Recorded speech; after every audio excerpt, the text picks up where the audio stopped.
todo lo referente a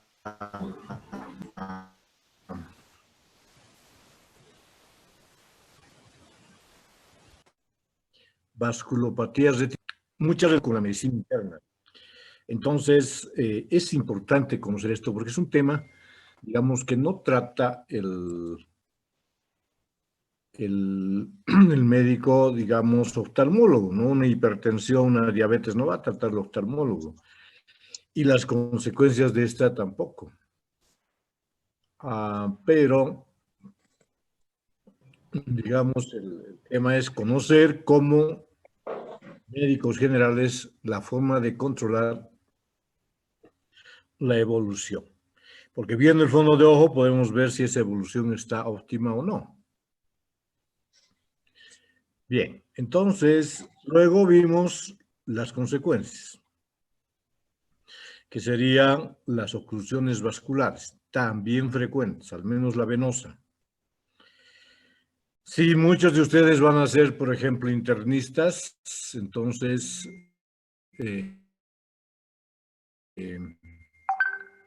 van a tener mucha ayuda al conocer bien el fondo de ojo. Y entonces, y si son pediatras, lo mismo, porque viendo el fondo de ojo hay muchas cosas que van a poder ver. Muy bien. Entonces, ahora tenemos un tema, vamos a ver, que está relacionado con la oftalmología pediátrica. Entonces, ya vimos en los problemas de tipo pediátrico que ya vimos, por ejemplo, en estrabismo, cómo se presentaban estos problemas, ¿verdad? También vimos que por ejemplo, en refracción, la medida de lentes sí es algo más global. Pero es de suma importancia tener un buen conocimiento porque muchos niños van a venir con cansancio visual, etcétera.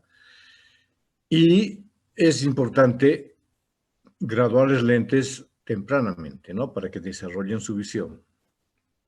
Entonces hay temas así que son pediátricos puros y otros temas no tanto. De todas maneras, la especialidad de pediatría ha desarrollado una subespecialidad que se llama oftalmopediatría, ¿no? Oftalmopediatría.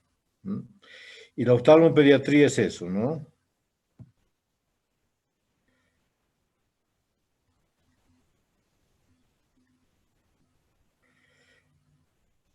La oftalmopediatría, un momentito, por favor.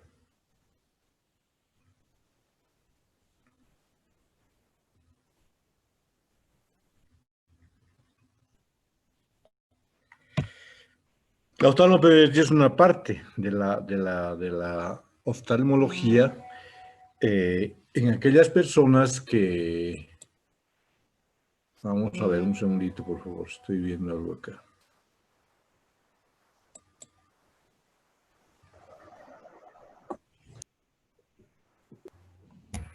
Muy bien.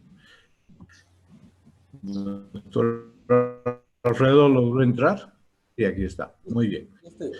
Entonces, la oftalmopediatría es una rama muy importante. Y el tema de ahora son dos enfermedades que afectan a los niños pequeñitos. Y es el retinoblastoma. Y el, la otra enfermedad es la retinopatía del prematuro. Entonces yo le he invitado al doctor Alfredo que nos dé estos temas porque al menos con la retinopatía del prematuro, él se dedica prácticamente a eso y tiene mucho conocimiento y muchas cosas que les va a transmitir. Entonces,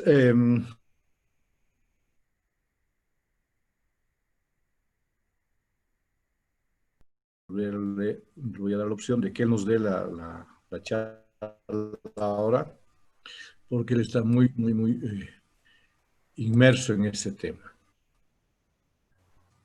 pero no.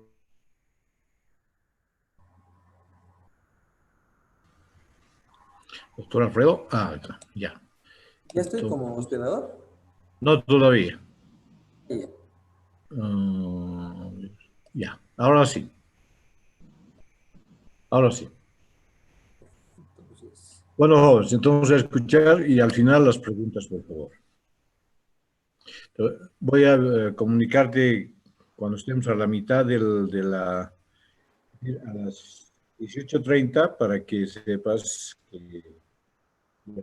para que tengas tiempo para el. Sí, se ve bastante bien. Entonces, si gustas, puedes enseñar.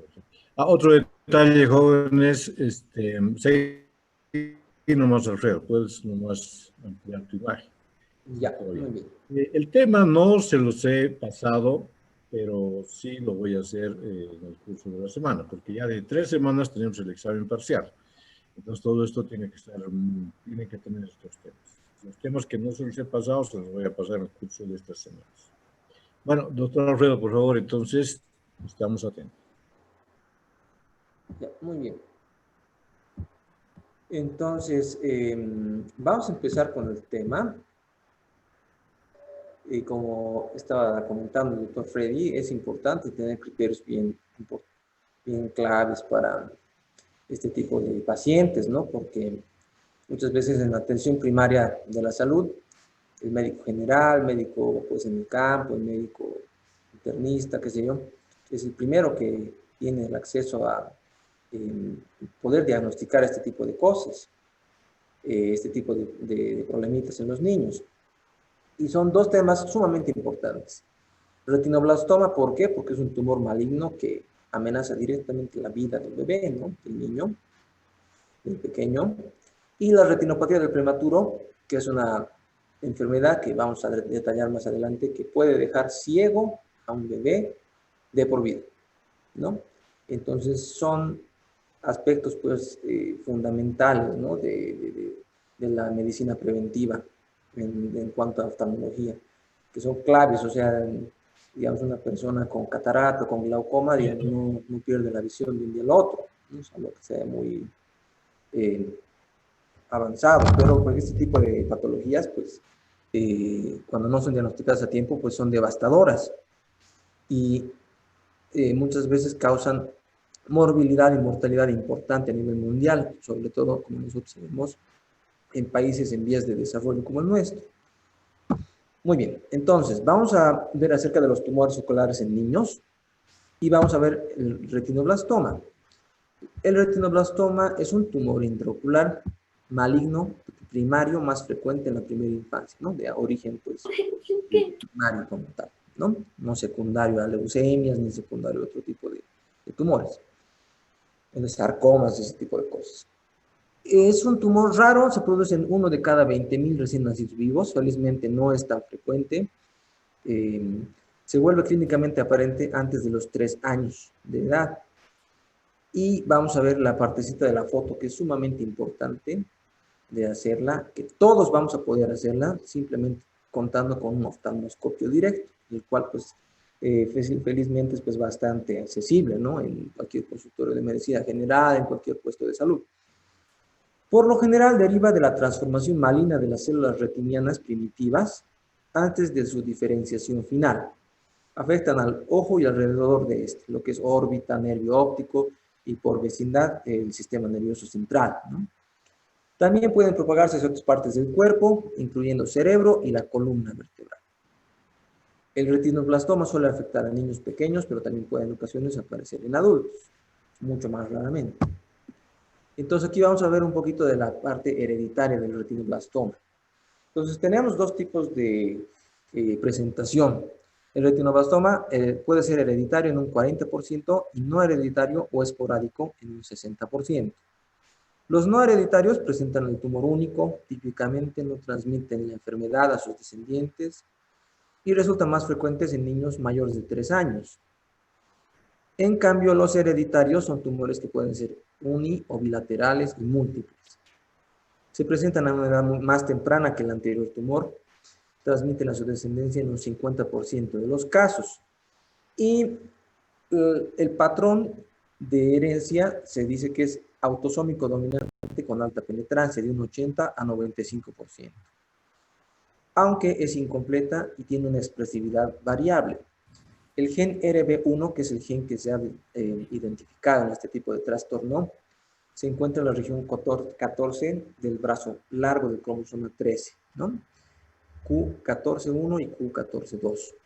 Y el consejo genético suele ser muy difícil, pero lo que nos interesa, pues, primordialmente, antes de darle consejo genético a este niño, es de que no se muera por este tumor, porque si no hacemos un diagnóstico oportuno, el niño va a morir. Las manifestaciones clínicas. Entonces, lo más importante que vemos nosotros que es aquí, en esta parte de aquí, es el reflejo blanco, lo que es la leucocoria, ¿no?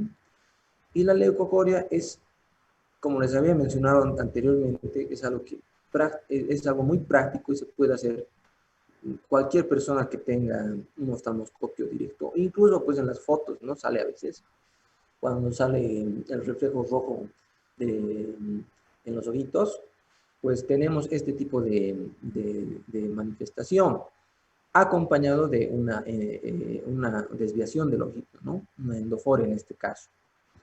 Entonces, la más frecuente es la leucocoria, leucos blanco, necesito coria pupila, entonces, ojo de gato amaurótico que se llama.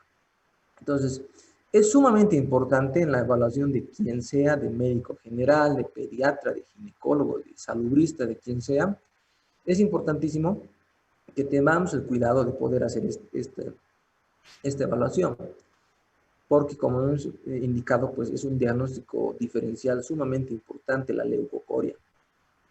Entonces, si ustedes tienen un niño en la consulta, entonces agarran, se ponen en una distancia adecuada frente al niño. Apagan la luz, hagan su oftalmoscopio directo y ven por el oftalmoscopio directo y la alumbran a ambos ojitos del bebé o del niño, ¿no? Entonces, normalmente nosotros tenemos un reflejo pues como este, ¿no? Pues el reflejito normal de un ojito sano, de un ojito sin ningún problema. Pero, ¿qué es lo que pasa cuando tenemos esta pupila blanca, ¿no? Muchas cosas pueden ser. Puede ser catarata congénita, puede ser retinopatía del prematuro, puede ser enfermedad de Coats, que son enfermedades retinianas más raras, puede ser vitreoretinopatía proliferativa, que son también enfermedades más raras.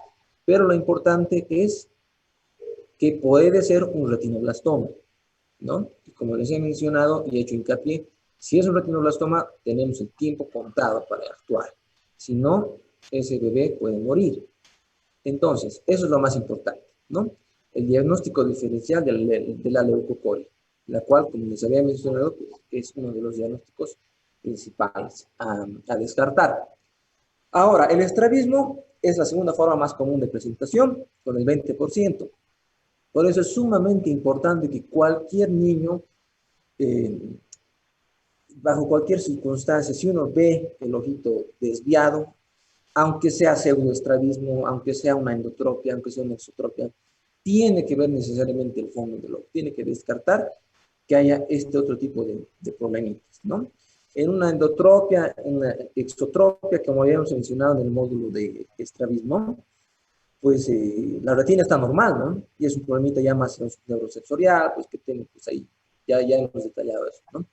Pero es importantísimo descartar que no haya nada adentro del ojito, adentro de la retina. Otras formas de presentación poco frecuentes, el ojo rojo y doloroso, 7%, disminución de la agudeza visual en el 5%, que es un poquito difícil de valorar en niños muy pequeños. Glaucoma secundario asociado no a buftalmia. Buftalmia es cuando existe un crecimiento, ¿no?, exagerado del ojito por la elasticidad de los tejidos de los niños, que se da cuando existe un aumento de la presión intraocular. Proptosis debido a un compromiso orbitario que simula la celulitis, lo que viene a ser el caso que estamos viendo aquí hacia la derecha, que es realmente pues, un caso dramático, ¿no? O una hemorragia vítrea con ifema, ¿no? El ifema, ¿qué es? Sangre en cámara anterior, ¿no? Vamos a ver algo de las características del tumor. Entonces, El patrón de crecimiento puede ser exofítico o endofítico. Para esto tenemos este grafiquito que nos detalla eso, ¿no? El endofítico es el más frecuente y es el que crece hacia el vitrio, hacia la cavidad del vitrio, hacia esta cavidad, como una masa única o más raramente, como vemos aquí, como masitas múltiples, ¿no? Pero crece como un hongo más o menos, ¿no? Hacia adentro del ojito. Coloración blanquecina o rosada, aspecto irregular y lobulado. Y el exofítico crece hacia el espacio subretiniano, ¿no? Y produce un desprendimiento de retina total, que se da en una fase tardía. La visualización es más difícil que el anterior tipo. Y si el vitrio está turbio a causa de una hemorragia, pues obviamente nos dificulta muchísimo ver clínicamente qué es. Ahí vamos a recurrir pues, a otro tipo de estudios, ¿no? Que ya vamos a mencionar más adelante. La difusión de las células tumorales se dirige en un primer tiempo hacia la cavidad vítrea y el humor acuoso. Y en una segunda fase, cuando la colonización ha llegado a la coroides, se efectúa por difusión hemática ya hasta la parte sistémica. Y la infiltración del nervio óptico es un factor que empeora el pronóstico. ¿Por qué? Porque pues ya, habiendo sido infiltrado el nervio óptico, ya tenemos un contacto directo con lo que es el sistema nervioso central, ¿no? Como todo está pues estrechamente, íntimamente relacionado, pues ya tenemos unas células tumorales que pues fácilmente ya están en el sistema nervioso central y nos ensombrecen mucho el pronóstico. Exploración clínica. Entonces, lo que les había mencionado, este examen que es importantísimo, la leucocoria, ¿no? En este ojito. Este niño específicamente pues no tiene un estrabismo así, pero pues sí tiene la pupila blanca, la leucocoria. Lo mismo aquí en este par de niños también, que es una diferencia clara, ¿no? De un ojito al otro ojito. Que muchas veces incluso pues los familiares pues notan, ¿no? En alguna foto que se les toma a los niños, pero así de pura casualidad, ¿no? Aquí lo mismo, ¿no? Tenemos un niño. Entonces, ¿cómo se tiene que ver el niño? Pues con los ojitos rectos, y este reflejito tiene que ser igual en este otro ojito, ¿no? Pero cuando es asimétricamente blanco, pues ahí es donde tenemos que tener mucho cuidado y remitir inmediatamente al oftalmólogo. Y con los casos pues más dramáticos, ¿no? Cuando ya existe pues un tumor totalmente crecido, totalmente diseminado, cual prácticamente pues ya no hay nada que hacer, ¿no? Como en este caso de par de niños. En cuanto a la oftalmoscopía del retinoblastoma, vamos a realizarla con midriasis máxima, con las gotitas, ¿no? Y vamos a, idealmente, evaluar con un especialista oftalmopediatra, con oftalmoscopía indirecta e indentación escleral, si es posible, para ver mejor la parte de la periferia, ¿no? Entonces, esta parte es importantísima para tener una apreciación más periférica, porque a veces, pues, cuando, digamos, solamente con un oftalmoscopio directo, ahí, digamos, en un consultorio de medicina general, pues ya están más limitados, ¿no? Porque el oftalmoscopio directo ve muy poquito, ¿no? Los grados que ve en comparación con la retina, pues muchas veces, si enfocaríamos a esta parte de aquí, vamos a ver todo blanco, no vamos a saber que es pues una masa grande, ¿no? Entonces, esa parte, pues ya es más de la especialidad. En cuanto a lo que viene a ser el TAC cerebral, eso nos sirve hartísimo, porque muchas veces, como habíamos mencionado anteriormente, existen sangrados, existe turbidez vítrea, entonces no se puede apreciar específicamente qué está pasando adentro del ojito. Tenemos simplemente una imagen muy borrosa, todo así totalmente opaco, entonces necesitamos hacer exámenes para confirmar o descartar esta patología. Y lo más importante del retinoblastoma son sus acúmulos de calcio, que nos dan imágenes típicas, como vemos aquí. Imágenes típicas que captan el contraste aquí, que pues son un diagnóstico diferencial. Si, digamos, podría ser otro tipo de problema, digamos, una retinopatía del prematuro en estadio 5 avanzada, pues no tiene por qué tener una calcificación aquí. Cosa de que en el ojito, pues, con un retinoblastoma sí existen calcificaciones. Entonces, aquí lo mismo, podemos ver el ojito y aquí las calcificaciones, que son bastante refringentes, ¿no? Capta bastante bien la tomografía. Y la ecografía también, un poquito de menor detalle, digamos, pero pues sí nos capta también la ecografía, ¿no?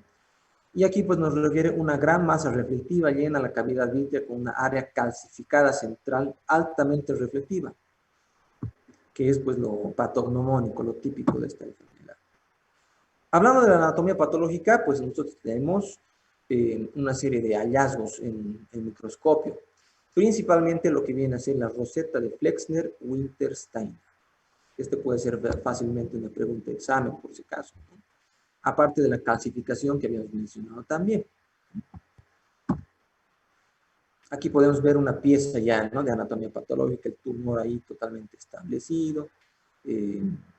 Aquí lo mismo, la imagen clínica del niño y pues aquí el tumor ya establecido, ¿no?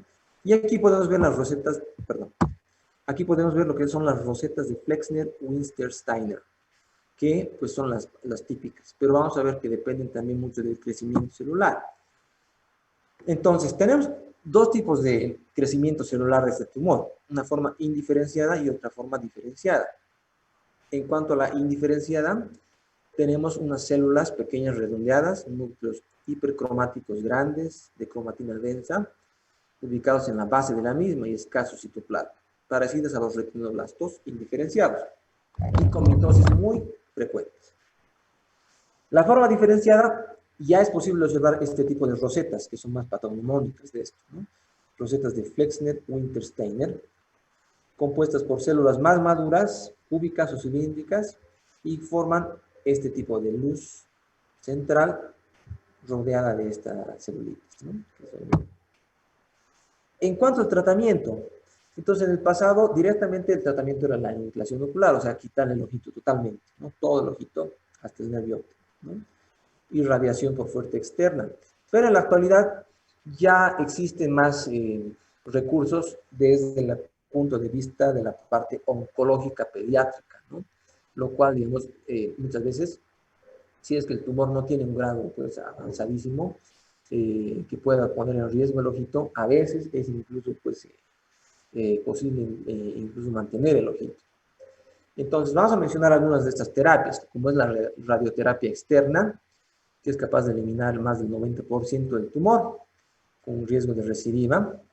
Y también tenemos tumores de tamaño mediano o grande, aquellos que están próximos a la fobia o al nervio óptico, y en tumores demasiado grandes, que sería más específica este tipo de terapia.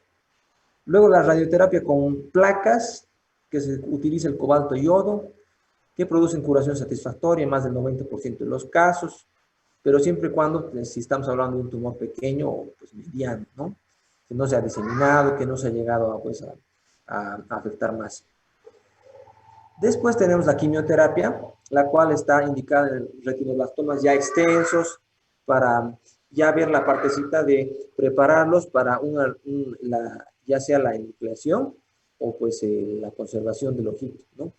Casos mucho más dramáticos, como aquí menciona, como cuando es bilateral, ¿no? Cuando es de ambos ojitos, ¿no?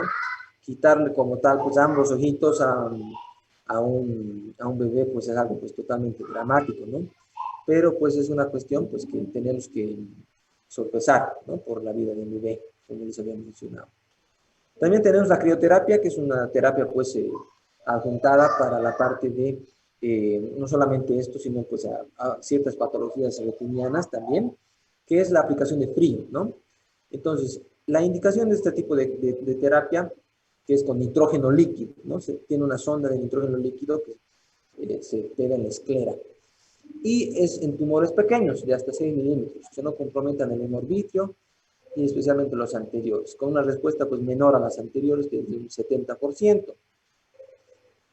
Entonces, una vez que el paciente se encuentra bajo los efectos de la anestesia general, se coloca la sondita, que es así como una especie de, pues, como un lápiz, un marcador, digamos, ¿no? Una puntita, una sonda, que concentra lo que es el nitrógeno líquido. Y esto se pone en el lugar donde corresponde al tumor, en unos segundos, para destruir las células tumorales. Después tenemos el láser térmico, láser que se utiliza igual en tumores pequeños, que no hayan tenido más invasión ni afectación del nervio óptico ni la mácula. Y el porcentaje de curación, siempre y cuando sean tumores pequeños, es 92%. Y por último tenemos la enucleación, ¿no? Que es la extirpación del globo ocular de forma total, ¿no? Más o menos para entender esto, existen tres, ¿no? La enucleación, la evisceración y la exenteración. La evisceración es cuando se deja la esclera, se vacía todo el ojito y se deja la esclera como si fuera, digamos, pues una bolsita, digamos, ¿no? Para poner ahí adentro una prótesis, ¿no? Como estamos hablando de un proceso maligno, la enucleación es lo indicado. ¿Por qué? Porque se retira todo el globo ocular, más un tramo del nervio óptico, que esto es importantísimo de hacerlo para ver el pronóstico que vamos a tener. Y la exenteración en tumores, pero pues ya de personas mayores, adultas, es cuando se vacía todita la órbita. El ojo, los párpados, los músculos, la grasa, todo, absolutamente todo, y se queda simplemente, pues, o sea, la órbita, ¿no? Como si fuera, pues, un estuche vacío, así se queda, ¿no? En otro tipo de casos, ¿no? Entonces, se indica en tumores extensos que ocupen el 50% o más del volumen del ojo, como habíamos visto en esas imágenes de anatomía patológica anteriores, ¿no? Y presentan extensiones al segmento anterior con glaucoma neovascular, casos pues mucho más dramáticos, ¿no? Y es el tratamiento a seguir en caso de que hayan fallado las técnicas previamente descritas, ¿no? Las radioterapias, las crioterapias y demás, por la importancia de no poner en peligro la vida del niño. Entonces, más o menos resumiendo el tratamiento, el retinoblastoma, tenemos los tumores pequeños, tenemos la fotocoagulación láser o crioterapia. Tumores medianos, braquiterapia, la quimioterapia o radioterapia externa, y tumores grandes, quimioterapia o ya enucleación. Ese sería pues el primer temita que hemos visto, que felizmente pues es muy poco frecuente, es muy raro, pero de todas formas, lo que quiero que se quede bastante claro acerca de esto es lo que viene a ser el diagnóstico diferencial de la leucocoria, que eso es todo lo que tenemos que hacer. Todos tenemos que hacerlo para pues, tener una evaluación buena de oftalmológicamente hablando de los niños. Ahora, vamos a hablar de la retinopatía del prematuro. ¿Qué es la retinopatía del prematuro? Es una enfermedad que afecta la vascularización de la retina inmadura postnatal de los niños prematuros. Puede ser leve sin dejar secuelas visuales o puede llegar a ser muy severa, produciendo un desprendimiento de retina traccional, llegando a la ceguera bilateral, ¿no? Lo que les había mencionado y adelantado al principio. Entonces, actualmente existe un aumento de la supervivencia de los prematuros, de cada vez menor peso por los avances en neonatología, por la parte de máquinas respiradoras, terapias, tratamientos más agresivos para maduraciones pulmonares, toda una serie de cosas que, digamos, pues nos está permitiendo sacar a estos niños adelante, cosa que hace 10, 20, 30 años no se podía, ¿no? Entonces los niños muy pequeñitos, muy prematuritos, se morían porque no existía pues forma de darles el soporte vital que les podrían, digamos, pues, asegurar una supervivencia, ¿no?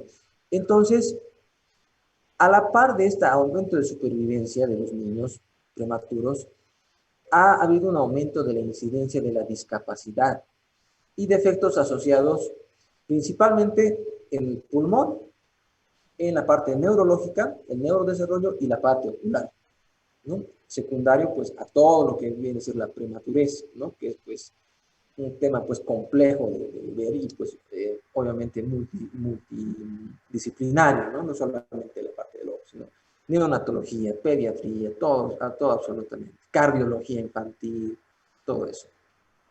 A nivel ocular, la retinopatía del prematuro o ROP nos puede pues dar estrabismo, atrofia óptica y errores refractivos. Y ya vamos a ver por qué se manifiestan así. Y la ROP, esto es importantísimo. La ROP, la retinopatía del prematuro, es una de las pocas causas de ceguera infantil que se puede prevenir con detección y tratamiento oportuno, ¿no? Si es que tenemos un bebé con esclerocórneas, un bebé con un glaucoma congénito muy serio, muchas veces hay pocas cosas que se pueden hacer por estos niños. Pero en este tipo de casos, en la retinopatía del prematuro, se puede hacer y muchísimo, ¿no? Entonces, siempre yo les recalco esto, pues que es importantísimo tener esto, tenerlo pues presente, porque es un niño que se va a quedar ciego por el resto de su vida. Entonces, puede que se haya salvado de la terapia intensiva, se haya salvado de sepsis, haya madurado, pero es un niño que se va a quedar ciego por el resto de su vida, si es que no se hace el control de los ojitos. Un poquito de historia. En 1942, Terry y colaboradores describen la ROP por primera vez, denominándola fibroplasia retrolental, y sospechaba una proliferación del sistema hialoideo embrionario. ¿Esto por qué? Porque estos casos que veía Terry ya eran los casos en el último estadio de la retinopatía del prematuro, en la cual se alcanza a ver la pupila blanca, ¿no? Y existe, si uno pues, hace un fondo de ojo de esa pupila blanca, existe pues precisamente esto, ¿no? Una fibroplasia detrás del lente, ¿no? Retrolental, que viene a ser el desprendimiento total de retina que conlleva esta enfermedad, ¿no? En la etapa pues terminal. Pero pues ahí pues lo mencionaron pues y lo describieron así en una primera instancia, ¿no? Después, Campbell en 1951 relacionó la retinopatía del prematuro con el uso de oxígeno y se ha demostrado un efecto tóxico de oxígeno en la vasculatura inmadura pues de los niños. No hay una directa incidencia de lo que viene, mejor dicho, una directa noxa del oxígeno hacia lo que es la vasculatura de los niños, ¿no? Y es el principal factor de riesgo que se considera. Pero también hay muchos otros factores de riesgo más, aparte del oxígeno. Porque haciendo un buen manejo del oxígeno tendría que totalmente desaparecer la retinopatía del prematuro. Cuando se ha hecho esto, no ha desaparecido del todo. Entonces, existen muchas otras cosas más que pues intervienen en la patogénesis de esto, ¿no? Que ya vamos a ir mencionando más adelante. Mencionando algo de estadística, la ROP a nivel mundial, la proporción de ceguera por ROP varía mucho entre países. Como en todo, obviamente, entre países desarrollados y países en vías de desarrollo, pues existe una diferencia abismal, ¿no? Que viene a ser equipos, acceso a la salud, medicamentos, todo ese tipo de cosas, ¿no? En general, ¿no? No solo en esto, ¿no? Pero existe una diferencia muy marcada, ¿no? Dependiendo de los niveles de atención neonatal, la disponibilidad de las unidades neonatales, el acceso a la unidad neonatal, la cobertura por el Estado, todo ese tipo de cosas. Y la existencia o no de programas de detección y tratamiento de retinopatía eficaces, ¿no? Que pues en algunas partes pues están pues años ya con este tipo de programas de detección de ROP, en algunas partes pues mucho menos, ¿no? Y en algunas partes incluso inexistentes. Existen 50.000 niños ciegos en el mundo por ROP y 2/3 están en Latinoamérica, lo cual pues es realmente pues dramático y pues lamentablemente se relaciona pues con nuestro nivel de vida, nuestro nivel de salud, nuestro acceso a la salud en Latinoamérica. Las tasas de natalidad y parto prematuro también han aumentado. Entonces, pues, eso pues versus Europa, que es mayormente población adulta, anciana, pues nos ha pues aumentado bastante también los números, ¿no? Y el cuidado neonatal deficiente por falta de recursos que conllevan a mayores tasas de ROP grave, no solo en prematuros extremos, sino también en bebés más grandes. Es muy cierto porque depende mucho de cómo sea la calidad del cuidado neonatal. En una unidad neonatal, esto les recalco mucho a los pediatras, a los neonatólogos que van a hacer mañana, muchos de ustedes con seguridad, que muchas veces, mejor dicho, siempre, pues existe una relación. Mientras mejor se tenga cuidado, soporte ventilatorio y este tipo de tratamientos a los bebés, tienen menos probabilidad de ser ROP. En cuanto estamos hablando de unidades pues, neonatales con muy poco presupuesto, con muy poco personal, con todo eso, pues tienen riesgo de ser pues, más pacientes con EROP. Incluso que pacientes que no son prematuros extremos. Y también se debe a la ausencia de programas de detección y tratamiento de EROP en todas las unidades neonatales. Hablando un poco más de la epidemiología, tenemos una prevalencia de ceguera infantil por EROP de un 25.9% del total de niños ciegos, que es bastante alto, ¿no? Y como les había mencionado, considerando de que es una causa prevenible. Y la incidencia y la severidad aumentan con el nivel de inmadurez. Entonces, si tenemos un bebé que pesó al nacer menos de 1000 gramos, tenemos un 53 a 89% de incidencia de EROP. De 1200, menos de 1250 gramos, de 43 a 66. Y menos de 1500 gramos ya baja un poquito más, de 35 a 60. Pero pues existen algunos casos atípicos de bebés de 2000 gramos, de 36 semanas de nacido vivo, que presentan grados de retinopatía muy agresivos. Entonces no hay que tener, digamos, no hay que hacer una consideración fría de las cifras, sino pues siempre ir sopesando este tipo de cosas, ¿no? Para entender la fisiopatología del EROP tenemos que primero saber, como todo, ¿no? Primero tenemos que saber lo normal para irnos a lo anormal. Entonces, el desarrollo normal de la retina inicia a las 16 semanas de vida intrauterina, o sea, dentro de la mamá. Desde el nervio óptico hasta la periferia. Entonces, las celulitas mesenquimales, las celulitas que van a dar origen a los vasitos, empiezan a crecer a las 16 semanitas de vida intrauterina, ¿no? Entonces, si digamos, pudiéramos ver, si pudiéramos ver el ojito de un bebé de 12 semanas, pues veríamos su retina totalmente pálida, ¿no? Sin ningún vaso sanguíneo. Entonces, en este gráfico se ve muy bien. Estas son las semanas, ¿no? Semana 18, semana 22, semana 25. Entonces, los vasos sanguíneos van creciendo y creciendo y creciendo, ¿no? De una forma centrífuga. Para ubicarnos mejor, este es el nervio óptico, por aquí está la mácula, entonces eso quiere decir que aquí está la nariz, ¿no? Entonces este es el área nasal y aquí está la parte temporal, que es el otro extremo. Entonces, los vasitos sanguíneos normalmente van creciendo, llegan a la hora serrata nasal a la semana 36, que viene a ser aquí, ¿no? Hora serrata nasal, a la semana 36. Y llegan a la hora serrata temporal, al otro extremo, aquí, entre la semana 39 y 42.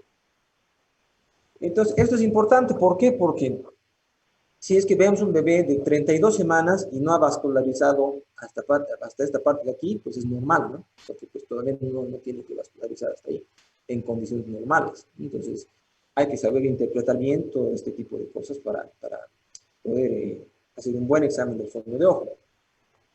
Entonces, ¿qué es lo que pasa? Con el nacimiento pretérmino interrumpe bruscamente el proceso de vascularización normal. Entonces, existe toda una serie de factores que van incidiendo en lo que viene a ser el crecimiento de estos vasos sanguíneos. Y esa homeostasis, ese equilibrio de esos factores de crecimiento vascular, hacen pues que la retina pues normalmente pues crezca como tiene que ser. Pero cuando un bebé ha nacido pues a las 30 semanas, a las 28 semanas, todo eso pues ha cambiado totalmente, ¿no? Y ahorita vamos a ver con más detalle qué es lo qué cambios se producen. Entonces, la EROP es una retinopatía vasoproliferativa de origen multifactorial, producida por la existencia de una retina inmadura y solo parcialmente vascularizada al momento del nacimiento. Tenemos dos fases en lo que viene a ser el EROP. La primera fase, que es la fase hiperóxica, y la segunda fase, que es la fase vasoproliferativa. Entonces, en la primera fase, el bebé ha salido de la mamá, pues bruscamente, ¿no? Por una cesárea, por preeclampsia, por ponerles un ejemplo, ¿no? Ruptura prematura de membranas, restricción de crecimiento intrauterino, bueno. varias causas, ¿no?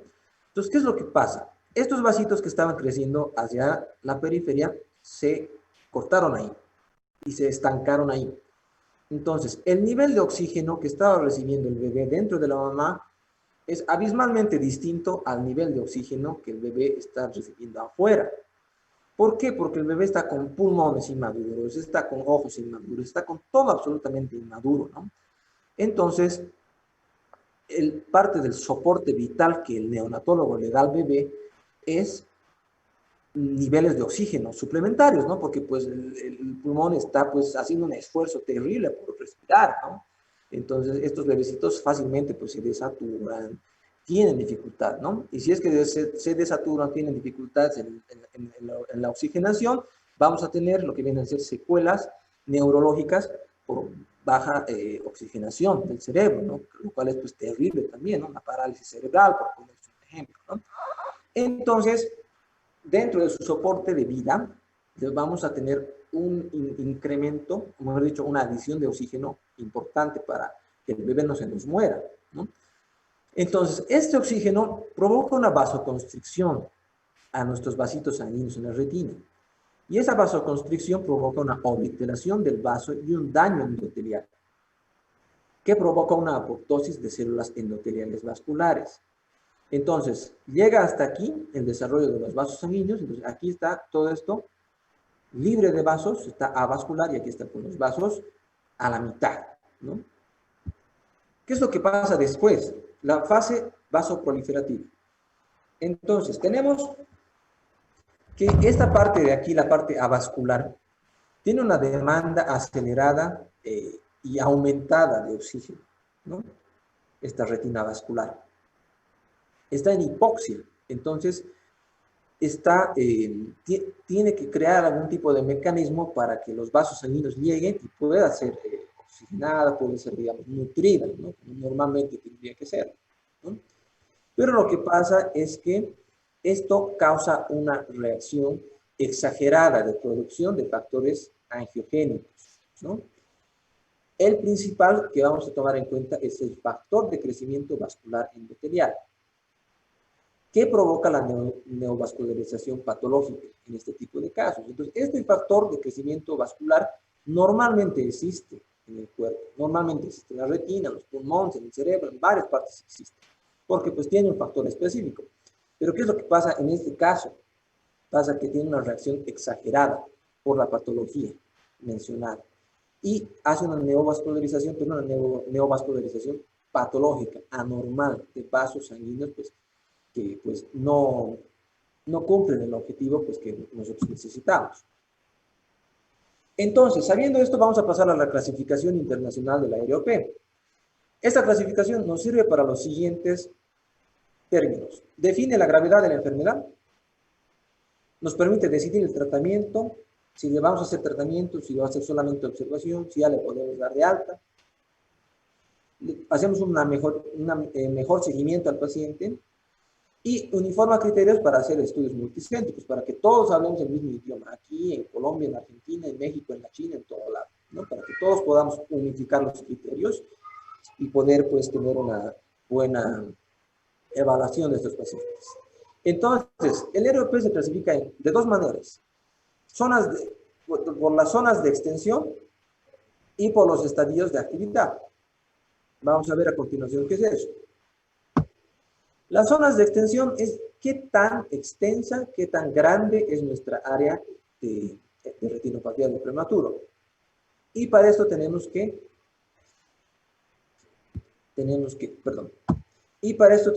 ubicarnos en este gráfico. Este es el ojito derecho, este es el ojito izquierdo. Vamos a hacer de cuenta que este esquema es como si viéramos a un bebé, bueno, a una persona, digamos, de frente, ¿no? Frente a nosotros. Entonces, este es el ojito derecho, este es el ojo izquierdo, aquí está la nariz. Entonces, dividimos toda la retina en tres zonas. La zona 1, zona 2 y zona 3. La zona 1 viene a ser, nosotros aquí tenemos el nervio óptico y tenemos la mácula. Entonces, este círculo va a ser lo siguiente. La distancia entre el nervio óptico y la mácula multiplicada por 2, ¿no? 2 veces esta distancia, que viene a ser el radio de la zona 1, que es la primera zona que vamos a tomar en cuenta. La zona 2 es un círculo tangente con la hora serrata nasal, que viene a esta parte de aquí, y en la parte de la parte temporal, pues viene hasta aquí, ¿no? Esa es la zona 2. Y la zona 3 es el restante, es esta media luna restante.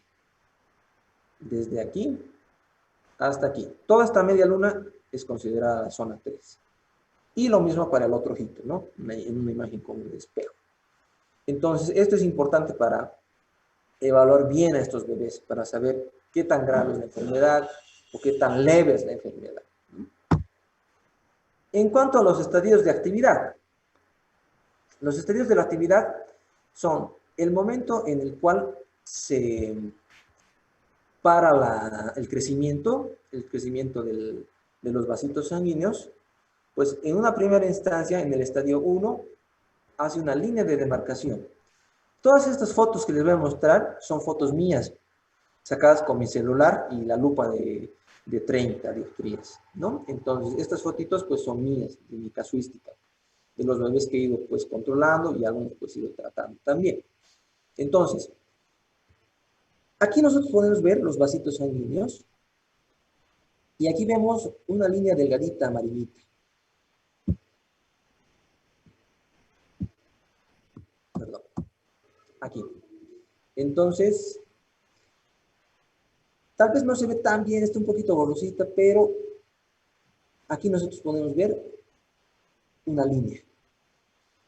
Y esta parte de aquí es la retina avascular, sin vasitos sanguíneos, ¿no? Aquí tenemos los vasitos sanguíneos hasta aquí, pero bruscamente se han cortado aquí, en esta parte. Y ese es el estadio 1. Estructura lineal, plana, con bordes bien definidos, sin sobreelevación y separada de la retina posterior vascularizada de la retina anterior no vascularizada. Estadio 1. El estadio 2. Entonces, ¿qué es lo que ha pasado? Esta línea de aquí, que nosotros al principio la veíamos con una línea bien definidita, sin mucho crecimiento fibrótico ni nada, nos ha engrosado, ¿no? Y vemos que aquí los vasos sanguíneos han cambiado de aspecto. Aquí los vasos sanguíneos están prácticamente normales. No existe una congestión venosa, no existe un aumento de los vasos sanguíneos. Pero aquí cambia totalmente la figura, porque aquí vemos vasitos sanguíneos que están mucho más gruesos que el anterior, ¿no? Estamos hablando, digamos, de la evolución natural de la enfermedad y, digamos, del mismo bebé, ¿no? Del mismo bebé que estamos hablando. Entonces, en el estadio 2 se forma una cresta o muralla. Entonces, se forma en el borde de la línea de demarcación al ensancharse y elevarse de la zona vascular. Pueden observarse ovillos vasculares, lesiones conocidas como popcorn, que más adelante les voy a mostrar cómo se ven. Y existe tortuosidad arteriovenosa, lo que les había mencionado, ¿no? Entonces, estos vasitos sanguíneos ya tienen un aspecto como de candelabro, como de abanico, porque existe una congestión venosa, ¿no? El vasito viene aquí, pero pues aquí, como se ha cortado totalmente lo que viene a ser el paso del vasito hasta aquí, pues existe una estasis venosa, entonces pues empieza pues a retener ese flujo normal de los vasitos sanguíneos. Y puede haber también hemorragias en la retina anterior, que también más adelante les voy a mostrar de esos ejemplos. El estadio 3 es la continuación de los anteriores dos estadios, ¿no? Entonces, cuando va avanzando la enfermedad, existe el paso al estadio 3, que viene a ser una proliferación fibrovascular extrarretiniana, y existe neovascularización de los bordes posterior de la cresta hacia el vítreo. Vasos terminales en abanico, lo que les había mencionado, ¿no? Y aquí vamos a ver con mayor detalle los vasos en abanico, que son estos. Vasos en abanico o en candelabro, que se llama. Que parecen candelabros. Ovillos vasculares, los popcorns, y hemorragias perilesionales. Los popcorn son estas proliferaciones que ven aquí. Son estas de aquí, estas proliferaciones. Y tenemos algunas áreas de hemorragia, ¿no? Entonces vemos que esto ya no es una línea, ¿no? Sino es una cresta, ¿no? Ha crecido en volumen. Entonces tiene un volumen que está creciendo hacia el vitrio. Entonces, dependiendo de la gravedad de este estadio, se subdivide en leve, moderado y grave, dependiendo de qué tan fibrótico sea la cresta. Y sin tratamiento, el 50% de los casos progresan a desprendimiento de retina. Entonces, este estadio ya nos alerta muchísimo. Entonces, aquí podemos ver, igual de mi casuística, 3 bebés, 3 casitos de bebés que tienen una cresta, ¿no? Lo que les había mencionado. Aquí se ve muchísimo mejor la retina avascular, ¿no?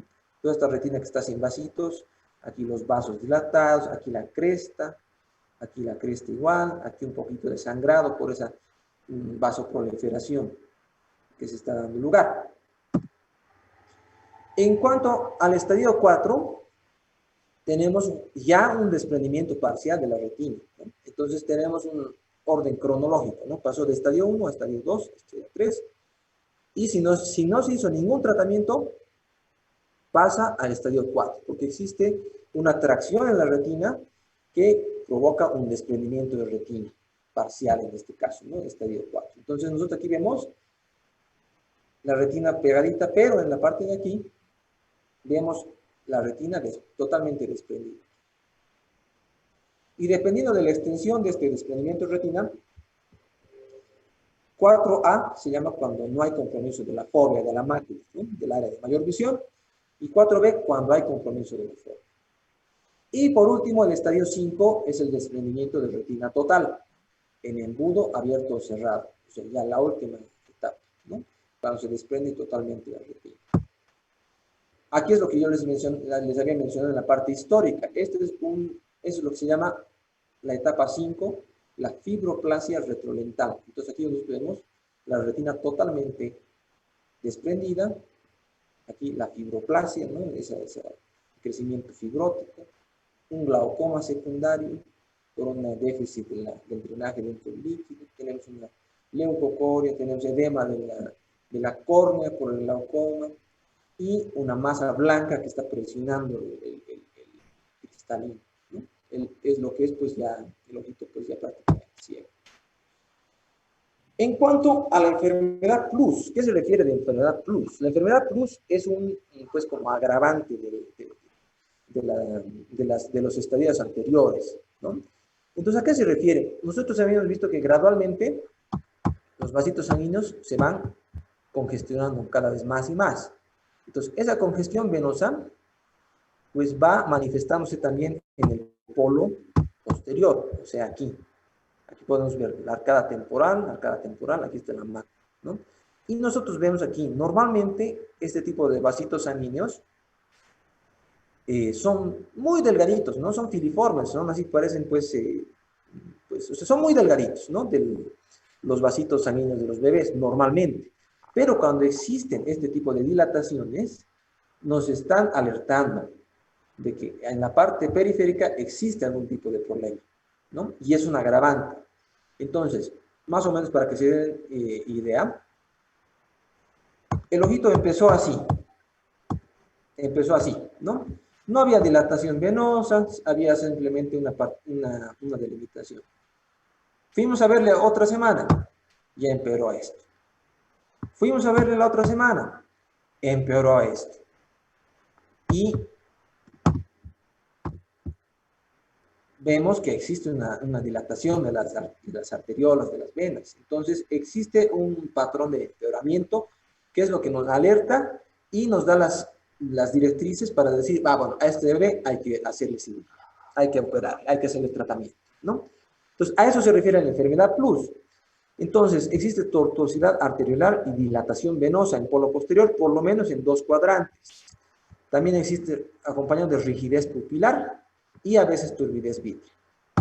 Entonces, existe también otra subclasificación de la retinopatía del prematuro, que es una variante que se llama retinopatía agresiva posterior. Este es un caso de un bebé de un bebé que yo había tratado en el mes de enero de este año. Entonces, felizmente es poco común, pero es rápidamente progresivo. Se presenta en prematuros extremos, pero en nuestro medio, todos los casos que yo he tenido de esta enfermedad no han sido prematuros totalmente extremos. Entonces, por eso, pues, esos son factores que nos alertan, ¿no? Entonces, predominio de la enfermedad plus, o sea, de la congestión venosa. Si ustedes se fijan aquí, tenemos cierta congestión venosa, ¿no? Que llama la atención. Pero aquí tenemos una congestión venosa tremenda, 10 veces más que la anterior. Y eso se caracteriza este tipo de enfermedad. Y presente en zona 1 o 2. Si se dan cuenta, aquí tenemos el nervio óptico, y este es hacia la parte nasal.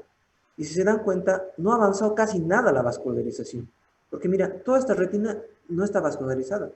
Y está, pero miren, o sea, está muy cerca del nervio óptico. Entonces no ha avanzado absolutamente casi nada esa vascularización. Y ya se han creado shunts venosos. Ha sido pues un caso típico de esta enfermedad. Y no sigue el curso natural, progresa directamente a estadio 3 sin tratamiento y pues puede ser pues dramáticamente pues mucho más rápido en la evolución del tratamiento. Entonces, ¿cómo vamos a hacer el tamizaje aéreo-P? ¿Cómo vamos a tener los criterios para decir, bueno, a este bebé hay que verle cuándo se le va a ver, cuántas veces se le va a ver, bajo qué criterio se lo va a ver? Lo mismo, pues, como les había comentado, para los que quieran hacer oftalmo, para los que quieran hacer neonatología, pediatría, es importantísimo de saber. Se recomienda realizar tamizaje para detección del aéreo-P en todo recién nacido con peso al nacer menor de 2000 gramos y o 36 semanas o menos de edad gestacional, con cualquier peso, que presente al menos una de las situaciones identificadas como factores de riesgo de aéreo-P. Y aquí está muy, es muy importante el criterio del neonatólogo, porque ¿qué es lo que pasa? Si un bebé que no cumple tanto estos criterios, pero se le hicieron transfusiones, hizo 2 paros, tuvo sepsis, tuvo un montón de cosas, existen muchos factores de riesgo que en última palabra el neonatólogo es el que dice, no, este bebé yo quiero que lo vea el oftalmólogo porque tiene muchos más factores de riesgo y podría tener la retinopatía. Entonces, esa parte es importantísima del criterio de los colegas. Y se recomienda el primer examen para el tamizaje de aéreo-P se realice de acuerdo al esquema de edad gestacional y tiempo de primera tamización de aéreo-P. En todos los casos, los recién nacidos con riesgo de aéreo-P deberán tener al menos un tamizaje de aéreo-P antes de ser dados de alta en la unidad neonatal. Entonces, nosotros utilizamos esta tablita. Esta tablita es muy práctica. Si el bebé ha nacido a las 22 semanas de edad gestacional, la primera semana, mejor dicho, la primera evaluación de tamizaje aéreo-P de fondo de ojo va a ser a las 8 semanas postnatales. Estos pues en los más extremos, ¿no? Porque no todos los días nacen bebés de 22 semanas, ¿no? Del 24 a 6 semanitas. Y cuando ya entramos aquí a las 26 semanas, ya prácticamente todos se uniforman. Todos tenemos 4 semanas. Entonces, ¿qué quiere decir esto? De las 26 semanas de edad gestacional para adelante, hay que ver al bebé al mes, ¿no? O sea, a las 4 semanas de su nacimiento. Entonces, eso es básicamente, digamos, pues lo importante de ver al bebé, ¿no? En ese periodo de tiempo. Entonces, yo ya le he visto al bebé. Entonces, ¿ahora qué hago? Tengo que ver el seguimiento, tengo que acompañar el seguimiento hasta que el bebé ya sea dado de alta por mí, que es más o menos hasta las 42, 44 semanas de edad gestacional corregida, ¿no? Entonces, nosotros nos vamos a guiar por todas las zonas, por todos los estadios que hemos comentado.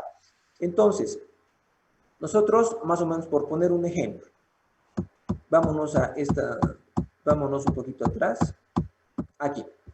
Si es que tenemos un bebé que ya ha vascularizado hasta la zona 3, pero aquí en la zona 3 presenta un estadio 1 y no tiene plus, no tiene congestión venosa, entonces es un grado de aéreo-P felizmente muy benigno, que no va a requerir el tratamiento en realidad, pero sí observación.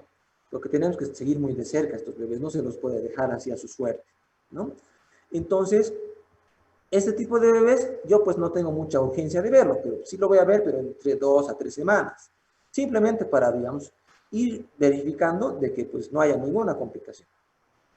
¿Qué es lo que pasa si es que tenemos una vascularización que ha llegado aquí a la zona 2 y no ha avanzado más de la zona 2 y no tiene un estadio 1, sino tiene un estadio 3? O sea, tiene ya la cresta grande, tiene una congestión venosa, tiene un plus. Entonces yo no voy a esperar más. Ese bebé ya es que tratarlo, ¿no? Entonces, por ponerles un ejemplo, primer ejemplo que pusimos, estadio 1 en zona 3. Me sale verde. Examen en 2 semanas. Entonces, estoy más tranquilo con ese bebé, ¿no? Porque no sé que no va a ir mal. ¿Qué pasó con el otro bebé? Estadio 3 en zona 2, con plus. Ven que es importantísimo el plus, ¿no? Ese plus define mucho la necesidad o no de tratamiento. Y aquí dice naranja. Examen en 1 semana o examen en unos 3 a 4 días, dependiendo de cómo yo lo vea, ¿no? ¿Y qué es lo que pasa cuando ya tenemos un estadio 3 con plus en zona 2? Rojo, tipo de tratamiento, alarma. Entonces hay que tratar al bebé lo antes posible, ¿no? En menos de 48 horas, de ser posible. ¿En qué consiste el tratamiento? En los casos del estadio 1 al 3, el tratamiento es conservador, simplemente seguimiento, semanal o quincenal, de acuerdo a nuestros hallazgos y de acuerdo a nuestra tablita. Estadio 3 en adelante es el tratamiento dentro de las 48 a 72 horas del diagnóstico. Aquí lo he mencionado crioterapia, pues por ponerlo, pero ya felizmente ya es algo histórico, porque la crioterapia, que es esta de aquí, esta es la sondita que les había mencionado, ¿no?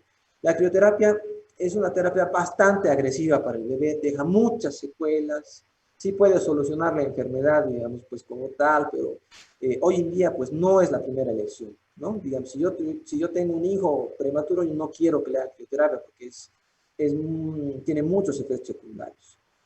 Y la fotocoagulación láser diodo es el gold estándar hoy en día para este tipo de pacientes, ¿no?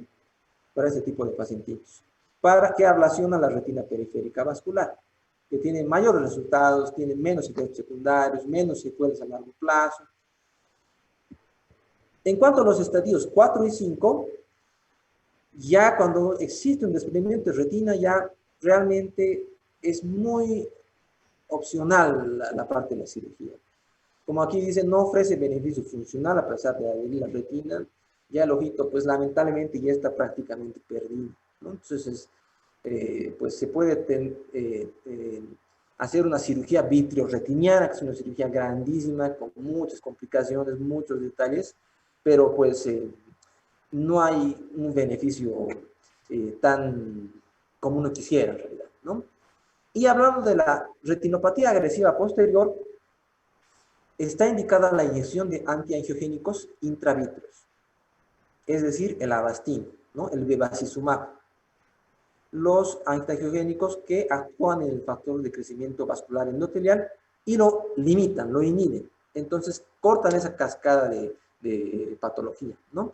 Y es el mismo antiangiogénico que se utiliza para la retinopatía diabética, para la retinopatía, mejor dicho, para la degeneración macular húmeda, que vamos a ver más adelante también, y pues ese pues es el tratamiento en ese tipo de casos. Aquí podemos ver un par de casos de pacientes míos. Lamentablemente aquí en la ciudad, pues yo solamente pues tengo de tratamiento, solamente tengo el Avastin. Lo que no tenemos todavía es un equipo de láser. Yo tengo una amiga retinóloga que vive en Cochabamba, que ella gentilmente, cuando tengo este tipo de casos, viene aquí hasta la ciudad de Sucre para hacer el láser. Ya tenemos varios casitos hechos y estos son de los casos, ¿no? Y aquí ustedes pueden ver la cresta, la congestión venosa, la sangre, y aquí estas manchitas blancas son el láser recién puesto, ¿no? Aquí lo mismo. Aquí tenemos la cresta gigante, aquí tenemos los popcorns, esos ovillos vasculares. Y todas estas manchitas blancas son el láser recién puesto, ¿no? Ya en el tiempo, pues ya cambia de color, ¿no? Porque ya cicatriza, ya contrae la retina, pues, pero pues esto tiene una respuesta pues muy buena. Y todo lo que es la parte de el tratamiento como tal, todo lo que es la congestión venosa, la agresividad de la cresta, lo que nos está, digamos, pues amenazando con el desprendimiento de retina traccional, se llega a calmar con este tipo de tratamientos, ¿no? Y pues así, de esa forma, pues se llega a salvar el ojo, ¿no? Eso sería todo. No sé si quieres acotar algo más. eh, Mm, bueno, en realidad, de repente las preguntas, pero antes que todo, yo quería mencionar que el doctor Alfredo se dedicó desde hace más de 3 años a este tema sin remuneración y tratando muchos pacientes, ¿no? Hizo una labor muy grande que recibió un reconocimiento del Hospital Clínico Obstétrico por esa labor desprendida. Y fue el primer oftalmólogo en Sucre que se dedicó con esa acción médica. Entonces, eso realzado. Uno. Otro, digamos, como se han dado cuenta, su casuística es importante y su dominio del tema grande y lo felicito. Ahora, son dos temas que hemos tocado, retinoblastoma y retinopatía de la prematuridad. Las preguntas que quieran para poder absorberlas. Felicidades, Alfredo, realmente tu trabajo es muy bueno. gracias, papito. Muchas gracias. A ver, preguntas, jóvenes. Doctor, buenas tardes, buenas noches. Yo tengo preguntas para ambos temas. Para el primero, el de retinoblastoma, me quedó la duda sobre el tratamiento, si variaba, si era endofítico o exofítico, y había algún cambio en la terapéutica si es que se veía este tipo de tumor. Y sobre las rosetas de Flexner-Westersteiner, ¿por qué adopta esas formas en la histopatología? Bueno, entonces, el tema retinoblastoma es un tema un poco apasionante, ¿no? Miren, yo hace más de 20 años fui a un centro de oftalmología pediátrica en la Argentina, en el Hospital Garrahan. Y ahí aprendí muchas cosas, ¿no? Yo trabajaba en el hospital. Entonces ahí era dramático porque si un paciente tenía retinoblastoma y estaba diagnosticado, entonces había que preguntarle al papá, sí, comunicarle al papá. Mire, su hijito tiene un tumor maligno en el ojo. Si no le quito el ojito, su hijo va a morir. Entonces, luego te explico de las rosetas, ¿verdad? Entonces, era dramático, trabajadoras sociales, enfermeras, médicos, asistiendo a cómo el padre y la madre se desvanecían porque era terrible, ¿no? O sea, o le saco el ojo o se muere. Entonces, claro, la primera reacción, doctor, ¿y no puede conservar su ojo? No. Entonces, en esa época, solamente lo más efectivo era la enucleación, que el doctor ha mencionado. Entonces, había que sacar el ojito, todo el ojo, esclera, etcétera, y unos 10 milímetros de nervio óptico. Y en el examen anatomopatológico, los cortes tendrían que demostrar que en el nervio óptico no había células tumorales. Y con eso, entonces el paciente se quedaba sin ojito y punto. Entonces, yo tengo algunos pacientes que hasta ahora ya tienen 15, 20 años y vienen a sus controles y quizá más también, 25 años algunos. Y ya no tienen ojo, están con prótesis y sin embargo agradecidos porque se salvó la vida. Otros casos había conocido que los médicos, uno acá y otro en La Paz, se confundieron de diagnóstico, pensaron que era una catarata, los operaron, el tumor se difundió y los pacientes murieron. Otro caso que la mamá no quería operarlo y de pronto se lo lleva al niño y vuelve a los meses y dice, ya con todo, con una proptosis terrible, dice, doctor, y ahora qué, no, ahora ya no, lamentablemente no hay nada que hacer, el tumor está diseminado y tu bebé se va a morir. Cosas muy dramáticas. Ahora todo eso cambió. Como el doctor explicaba, radioterapia, láser, todo eso ha cambiado el asunto y ahora un oftalmopediatra, un médico oftalmólogo que haga este tipo de tratamientos ya no tiene el concepto que yo tenía en esa época. Uno, rosetas de Flexner-Winstein-Teigner, tumores diferenciados, indiferenciados, la respuesta la tienen más que todos los patólogos, ¿no? Porque el oftalmólogo saca el tumor y le envía el ojo al servicio de anatomía patológica. El anátomo patólogo hace las secciones, mira y dice rosetas de Flexner-Winstein-Teigner y no explica por qué. Entonces, mira, este es un tema de anatomía patológica. ¿Cuál era la otra pregunta? Si había diferencia en el tratamiento al encontrarse el retinoblastoma endofítico o exofítico? ¿O solo se En basa en realidad es tratamiento muy base? difícil determinar eso, porque el crecimiento del tumor generalmente uno lo encuentra cuando hay leucocoria. Entonces, el papá viene y dice, ¿sabe, doctor? Su ojito se ha hinchado de mi hijito.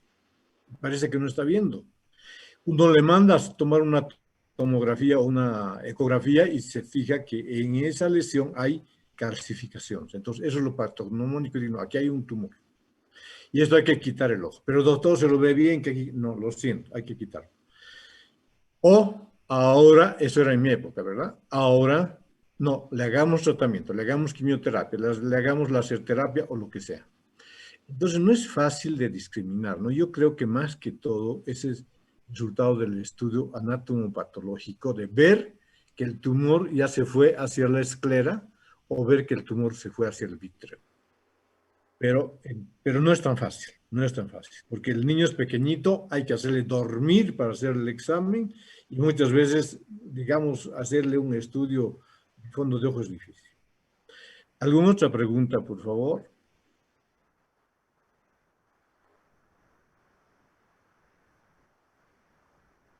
Jóvenes, Buenas noches, doctor. hola, buenas noches, Jorge. Disculpe, el factor de crecimiento insulinotrópico de tipo 1, ¿qué utilidad tiene en el diagnóstico del feto o del recién nacido, perdón? ¿Estás hablando de la retinopatía de la prematuridad? Sí, sí, doctor. ¿Qué dijiste? ¿Insulinotrópico? Sí, el factor de crecimiento tipo insulinotrópico 1. A ver, doctor Alfredo, no le entendí la pregunta. Doctor Alfredo, ¿qué es el factor de crecimiento insulinotrópico? ¿Eso lo has escuchado de relación con la retinopatía del prematuro? Sí, lo saqué de un libro. O sea, cuando el factor de crecimiento del endotelio vascular está aumentado, este factor de crecimiento de tipo insulina. Ah, ya. Eso es de retinopatía diabética, Jorge. No, del ROC, doctor. No, no tiene nada que ver. ¿Qué dice Alfredo? Mencionan el factor de crecimiento vascular endotelial, mencionan la eritropoyetina, mencionan también mencionan también los ácidos, el omega 3, 6, 9. Sí. Mencionan Sí, también, sí. me parece que es esto, no estoy tan seguro de lo que tú me dices, ¿no es cierto? Pero digamos, pues, es en la parte fisiopatológica que se menciona eso, pero digamos una cuantificación de algún tipo, digamos, pues no, de rutina en realidad no se hace, ¿no? Pero digamos, de todos esos factores que acabo de mencionar ahorita, el más importante es el factor de crecimiento vascular endotelial, ¿no? El VEGF que se llama, y es el cual actúa el Avastin. Digamos, no hay una eh, tratamiento específico en base a, digamos, a ese factor, ¿no? que tú mencionas, ¿no? Pero Sí, el más importante es ese, ¿no? El que te digo, el factor de crecimiento vascular endotelial. Y ese específicamente se trata con el bevacizumab, que es el Avastin, ¿no? Y es precisamente el que provoca, el que principalmente provoca el crecimiento, ¿no? Fibroso vascular de la cresta del prematuro. sí, o sea, en realidad yo quería saber si se puede utilizar esto porque el factor de crecimiento del tipo insulina 1 aumenta durante durante el embarazo. Pero si el niño, o sea, nace pretérmino, como es esta patología, dice que los niveles, o sea, descienden. Y entonces mi pregunta en realidad era si se puede utilizar esto como un factor para poder diagnosticar o prevenir, justamente. Eh, en realidad, pues descienden primero en la etapa de cuando se corta el crecimiento, ¿no? Después suben, ¿no? Pero, digamos, no existe, digamos, alguna funcionalidad así en la práctica clínica que yo te diga, digamos, existe alguna terapia orientada a eso o existe algo más allá de lo que hemos mencionado, ¿no? Lo que es el láser y lo que es el bevacizumab. Bueno, está bien. Sí, esa era mi duda, o sea, si se podían calcular los niveles de este factor. En la práctica, pues tal vez en la parte investigativa, ¿no? Pues ahí sí hacen pues cuantificación, ¿no? Específicamente de factores de crecimiento endotelial, de eritropoyetina, hacen, digamos, ese tipo de cuantificaciones realmente, ¿no? En los ojitos, in vivo, todo eso. Pero así en la práctica clínica, pues no hay, digamos, algún parámetro, algún criterio, digamos, que te diga, hay un factor en la sangre, hay un factor intravitreo, no. Bueno, está bien, gracias. ¿Hay una otra preguntita? Yo, doctor, buenas noches. Una pregunta. ¿El tratamiento con antiangiogénicos podría hacerse en todos los tipos de ROP o solo en el posterior? ¿No tendría alguna utilidad en los otros tipos? Muy buena tu pregunta.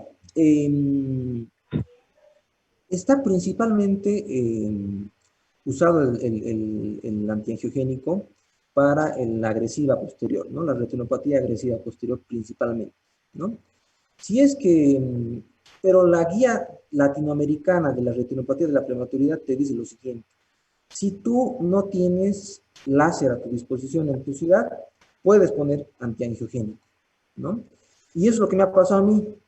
El anteaño pasado yo tenía un bebecito que ha hecho una retinopatía del prematuro, pero así de libro para hacer láser, ¿no? Y yo les he comunicado a varios colegas de La Paz, a colegas así de Cochabamba, de Tarija, de todo lado, las pocas personas que hacen el tratamiento con láser, y pues ninguna podía venir, ¿no? Ninguna podía venir de Quesuque. Y lamentablemente por los problemas de salud que tenía el bebé, pues no podía viajar a La Paz, ni a Santa Cruz, ni a ningún otro lado. Entonces me tocó poner Avastin, ¿no? Me tocó poner Avastin. Y me fue muy bien, me fue muy bien.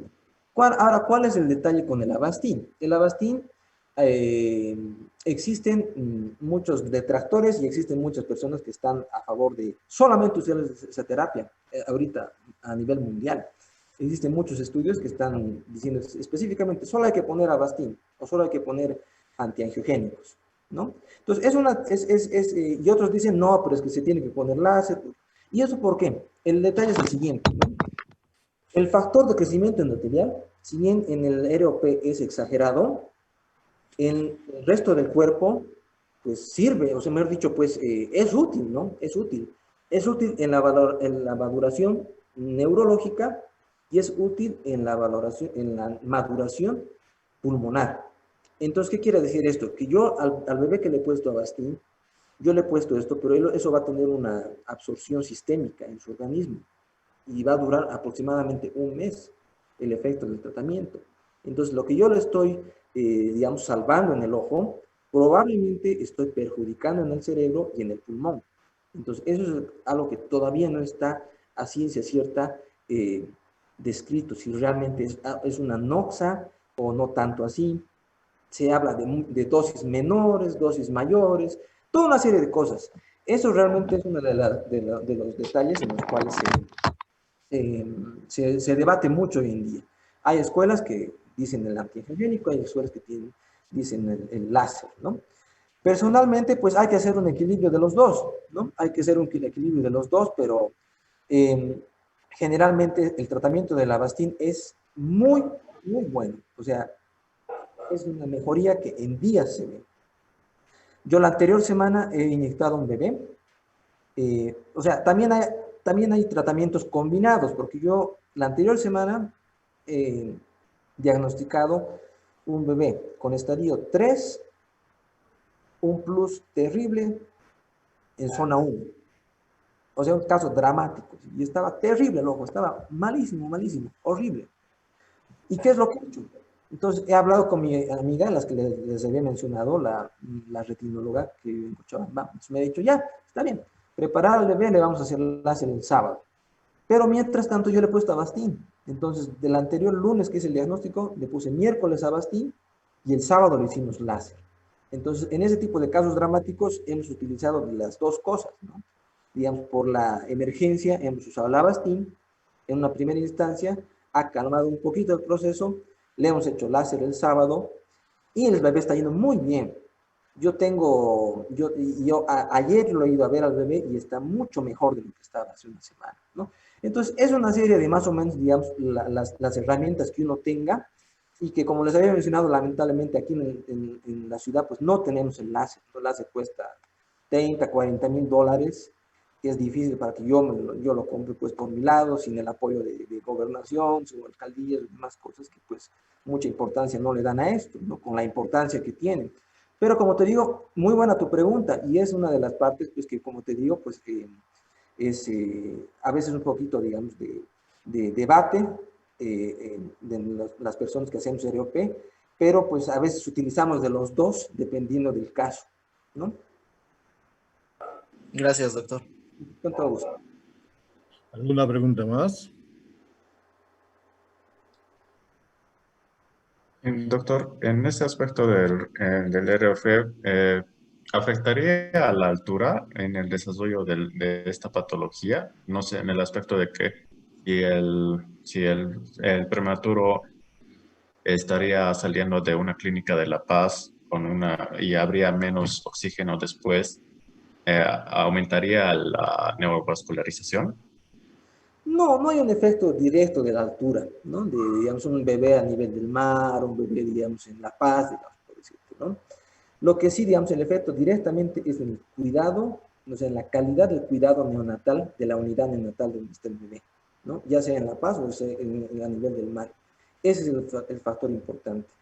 A manera de comentario, yo el 2017 fui a hacer una rotación de retinopatía del prematuro con un amigo que tengo, colega experto en el tema, en Bogotá.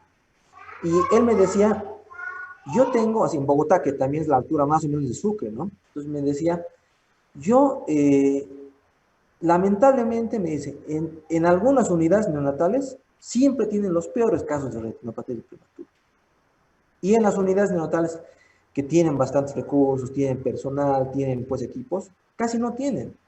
Entonces, esa parte es muy importante, ¿no? Digamos, por un lado, digamos, la prematuridad extrema, 26 semanas, 25 semanas, eso pues acarrea muchísimos problemas, ¿no? No solo en el ojito, pero la parte de la unidad neonatal y el cuidado que ellos tengan, si tú eres, digamos, pediatra, si tú eres neonatólogo, esa es la parte que tienes que tener muchísimo cuidado, porque de eso depende si el bebé va a hacer o no va a hacer retinopatía, más allá de solamente la prematuridad, solamente el bajo peso al nacer.